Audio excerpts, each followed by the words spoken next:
Well, hello! Do you know what I love? Wild and wacky foods! And I'm a part of a wild and wacky collaboration hosted by Southern Roots by Sheri. And the thing I'm making is extremely wacky. It's a fried chef salad. A salad that's fried. That's super wacky. Let's do it. Grab a pan. Let's get frying. I need 1/2 cup water, 1/4 cup vinegar, tablespoon of sugar, teaspoon of minced onion, 1/2 teaspoon garlic powder, teaspoon of mustard, dash of pepper, 2 tablespoons of oil, and a tablespoon of flour. Mix that together and bring it to a boil. This is basically the dressing.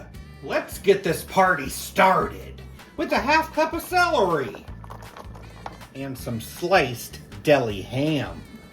Then comes 4 chopped hard-boiled eggs, some shredded lettuce, some chopped cucumber, a cup of rustic cut cheddar cheese, and 1 large tomato cut into small pieces.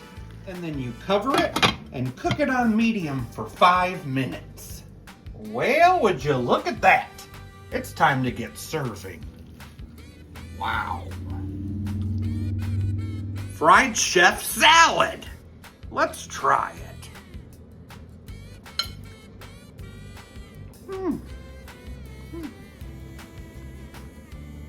It's very unique. It's not horrible, and it does taste just like salad. It's a warm salad. I thought that salad dressing would be a little sweet. It's not too sweet at all. I love that warm ham and warm eggs. It's a tasty salad. I'm gonna give it a 6.6 out of 10. Now you need to check that link in my description. It's a playlist of more people that are part of this wild and wacky collaboration. Thank you so much, Southern Roots by Sheri, for hosting this. I love being a part of something wild and wacky. What kind of books do skunks read? Best smellers. P.U.